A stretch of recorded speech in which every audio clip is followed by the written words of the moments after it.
इदारा कुरान इस ऐतिहासिक कार्यक्रम का आयोजन किया। हमारे मुफ्ती खालिद अयूब साहब की सोच, किस तरह मुसलमान शिक्षा के क्षेत्र में आगे बढ़े, सैरानी आबाद से एक नई सोच के साथ नई शुरुआत की और निश्चित रूप से आज जो क्रांतिकारी युग है, जैसा खानू खान जी बता रहे थे, इस मोबाइल क्रांति के अंदर हमें और आधुनिक अत्याधुनिक शिक्षा की आवश्यकता है, जिसकी शुरुआत आज सैरानी आबाद से हो रही। मैं बहुत बहुत बधाई दूंगा आप सबको, आयोजनकर्ताओं को।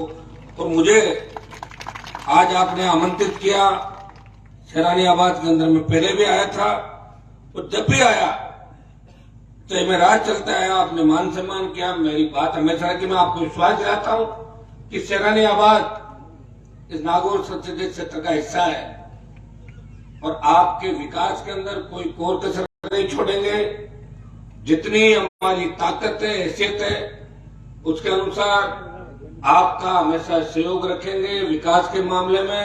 और दूसरा, सांप्रदायिक सौहार्द बना रहे इस प्रदेश के अंदर, उसकी शुरुआत नागौर से हमेशा रही। और जिस कौम से मैं आता हूं उस कौम के साथ साथ इस राजस्थान के मुसलमानों ने और हमने मिलकर हमेशा इस कांग्रेस पार्टी की सरकार था। इस बार भी बड़ी, जब मैं 18 के अंदर चुन के गया था, फिर एमपी का चुनाव लड़ा, पहला बजट सत्र था, उसके अंदर मैंने कहा था कि कांग्रेस की सरकार अगर बनी है तो मुसलमानों के दम पे बनी है, शेड्यूल कास्ट और हमारे भाइयों के दम पे हमेशा राज भी किया। और मुझे एक लम्हा ये भी याद है, जब पहले मुस्लिम मुख्यमंत्री इस प्रदेश के बने तब जाट समाज का बहुत बड़ा सहयोग था। उन्होंने कहा कि हमारे को छोड़ो, आप तो इनको बनाओ बरकतुल्ला साहब को। ये बात याद है। यहाँ उपस्थित आज के मुख्य अतिथि हजरत बापू गुलाम हुसैन साहब बाड़मेर से, हमारे मेहंदी मियाँ साहब अजमेर, एमएलए साहब चेतन जी, खानू खाजी बुधवाली वक्फ बोर्ड के चेयरमैन बड़े भाई, एमडी चौकदार साहब झुंझुनू से, हमारे सैयद मसूद जमा जी सुजानगढ़ से,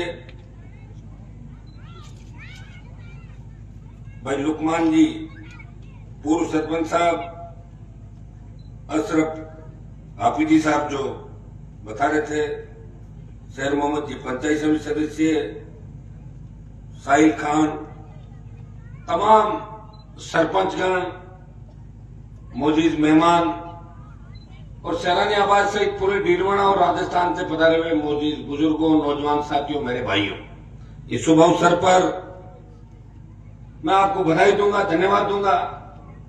और बहुत सी चीजें जो आप लोगों से सीखने को मिलती है, और निश्चित रूप से खानू खान जी ने जो एक बात बताई कि हमें थोड़ा सा और ध्यान देना होगा, क्योंकि जब तक प्रशासनिक सेवाओं के अंदर आपके बेटे बेटियां नहीं होगी, जब तक राजनीति के अंदर मजबूत नेतृत्व नहीं होगा, वैसे तो सारा कांग्रेस का मंच है, लेकिन मैं बात है कहना चाहूंगा कि एक दो मंत्री और मुस्लिम समाज से बनने चाहिए राजस्थान के अंदर।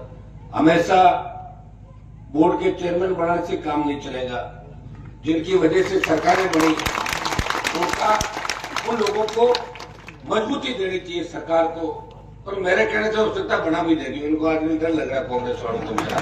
तो एक दो मुसलमान और बने, अच्छी बात है, हमारे काम ज्यादा होंगे। और मैं तो ये भी कहूंगा कि हमारे लोगों को बेचारे, हमने तो 1 नंबर की बात करी थी, लोगों 2 नंबर की बात कर रहे थे, जो उनके मन में 2 नंबर रहा, हमेशा तो वो बात आ रही थी जयपुर के अंदर कि हमें तो 2 नंबर दे दो। तो मुझे धन्यवाद हो गई, 1 नंबर की बात करते करते ले तो गया। अभी मेरे से पहले वक्ताओं ने सारी बात करी, एमएलए साहब भी इस इलाके के विकास को लेकर काफी चिंतित रहते हैं। 2-3 बड़ी समस्याएं सैरानी आबाद की है। पहले तो मैं मेरी 1-2 घोषणाएं कर दूं, इसके लिए 10 लाख रुपए एमपी कोटे से मैं देने की घोषणा करता हूं।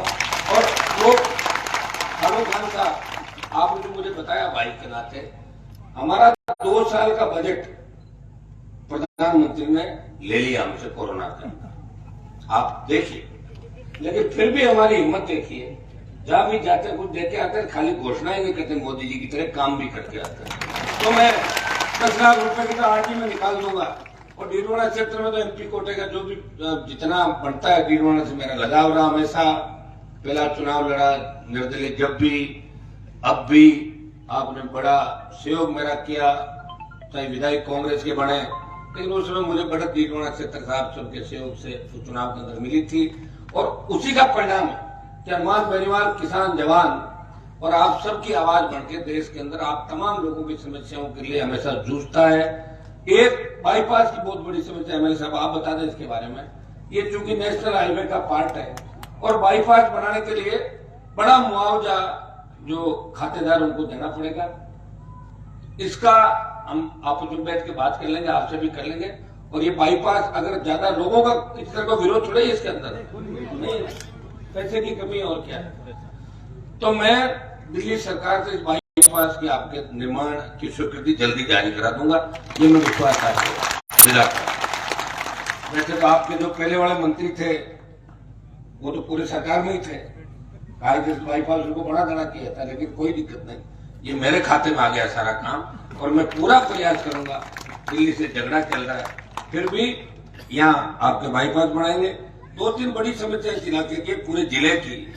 मैं एमएलए साहब को कहना चाहूंगा कि वीसीआर और बिजली विभाग वाले जिस तरह गुंडागर्दी नागौर के अंदर कर रहे हैं, हमें आप लोग बात करें सरकार से। अब तो बजट के अंदर वैसे ही सरकार घोषणाएं कर रही है धुआंधार, तो मैं तो चाहता हूँ कि बिजली के थाने खत्म कराओ राजस्थान। क्या फायदा इससे बताओ? बिजली थानों की आवश्यकता ही नहीं, सीट भी भर रहे हो, मुकदमा भी दर्ज कर रहे हो।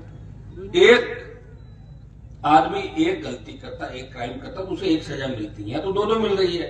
आप पैसा भी ले रहे हो, मुकदमा भी दर्ज कर रहे हो, कोर्ट से उसको दंड, जुर्माना भी भरना पड़ता है। बेचारे पुलिस की वजह से लोग परेशान रहते हैं।